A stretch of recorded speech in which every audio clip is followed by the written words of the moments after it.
Hello नमस्कार दोस्तों, जैसा कि आप लोग को हम बता रहे हैं, आज बिहार की राजनीति की शुरुआत अगड़ों और पिछड़ों के रूप में कैसे हुई और कब से शुरू हो गई, इसके बारे में चर्चा करना चाह रहे हैं। तो आज इसका पहला एपिसोड है। जी हाँ, बिहार की राजनीतिक में जब से भारत आज़ाद हुआ सन 47 के बाद से भारत की राजनीतिक में हर एक राज्य में लगभग सभी जगह अगड़ों की ही वर्चस्व थी और हर एक जगह का मुख्यमंत्री, वर्चस्व बोले तो वहाँ के मुख्यमंत्री जो मेन रूप से थे और जो भी मंत्री बनते थे उसमें अनुपात ज़्यादा अगड़ों का ही रहता था, क्योंकि पिछड़ा उतने तरीके से अभी जागरूक नहीं हो पाए थे। लेकिन जैसा कि आप लोग जानते हैं कि भारत के संविधान के बनाने में भीमराव अम्बेडकर का काफ़ी ज़्यादा योगदान है। तो दलित आदमी तो संविधान बना दिए थे, लेकिन अभी उसे पूरी तरह से इम्प्लीमेंट नहीं हुआ था। तो जानते हैं कि भारत की संविधान में जो पिछड़ों को आरक्षण दिया गया और पिछड़ों को आगे बढ़ाने की बात की गई, वो कब से लागू हुआ, और खास करके बिहार के बारे में आज चर्चा करने वाले हैं। तो एपिसोड पहला है। तो बिहार की राजनीतिक में सन 90 तक तो अगड़ों का ही राज रहा और कांग्रेस के राज में अगड़ा पिछड़ा होता रहा, लेकिन बीच में छोटी मोटी घटनाएं, लेकिन उससे कोई असर नहीं पड़ा और कांग्रेस अपने शासन में मस्त था। और मुख्यमंत्री कभी जगन्नाथ मिश्रा तो कभी कोई मतलब अगड़े ही राजनीतिक रूप से कृष्ण सिंह पहले बिहार के मुख्यमंत्री बने और वैसे ही चलते ही रह रहा था। लेकिन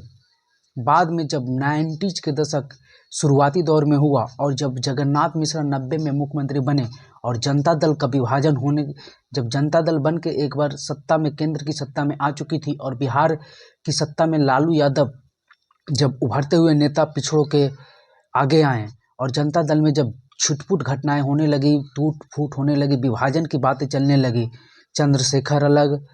बलिया वाले जो यूपी के बलिया के चंद्रशेखर थे वे अलग हो गए, देवीलाल अलग हो गए, बीपी सिंह, सब में मतभेद जब चालू हुआ तो बिहार की राजनीतिक में एक पिछड़ा नेता उभर कर सामने आया और वो भी यादव समाज से, लालू प्रसाद यादव। और जब से उन्होंने मुख्यमंत्री पद 90s के बाद संभाला जनता दल के सहयोग से, हालांकि उस समय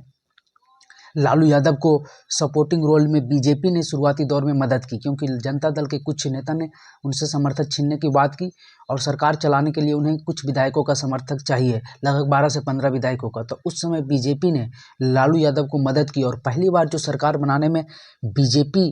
ने ही लालू यादव को मदद की बिहार में, और वे पिछड़ों के नेता के रूप में आगे बिहार में आ गए। और उसके बाद तो ऐसा लग रहा है कि अब बिहार की राजनीतिक में अगड़ों का दबदबा खत्म हो गया, खास करके मुख्यमंत्री के तौर पर। हालांकि अभी भी देखें तो बिहार की राजनीतिक में अगड़ों मंत्रियों की संख्या कम नहीं हुई है, संख्या तो अभी ठीक ठाक ही है, लेकिन मुख्यमंत्री के तौर पर अब बिहार में अगड़ा बनना ये लगभग नामुमकिन सा दिख रहा है, क्योंकि लोगों में एक मेंटलिटी बन गई है कि अब पिछड़ा और हो सकता है दलित बन सकता है, लेकिन अगड़ा का कोई चांस नहीं, क्योंकि जब से लालू यादव बने हैं और अभी साल 2024 तक लालू यादव, राबड़ी देवी, जीतन राम मांझी, नीतीश कुमार इत्यादि इत्यादि यही सब बने हुए हैं। इसके बाद आगे भी चांसेज नहीं दिख रहा है कि कोई भी पिछड़ा के अलावा अगड़ा की राजनीतिक उभर रही है। हालांकि अभी जिस तरह से मनीष कश्यप और भी अन्य लोग इसमें मतलब कि राजनीतिक रूप से उभरे हैं, युवा हैं, जनसंवाद के माध्यम से प्रशांत किशोर, ये सब भी अगड़ी जातियों का है, लेकिन मुख्यमंत्री के तौर पर एक्सेप्टेंस बहुत कम ही दिख रहा है। तो आगे हम बताएंगे 90 के बाद कैसे लालू यादव ने बिहार की राजनीति पर वर्चस्व जमा लिया, फिर नीतीश कुमार, फिर आगे किसकी संभावना है, ये सब हम आपको अगले वीडियो में बताएंगे। चलिए हमारे साथ बने रहिए। जय हिंद, जय भारत।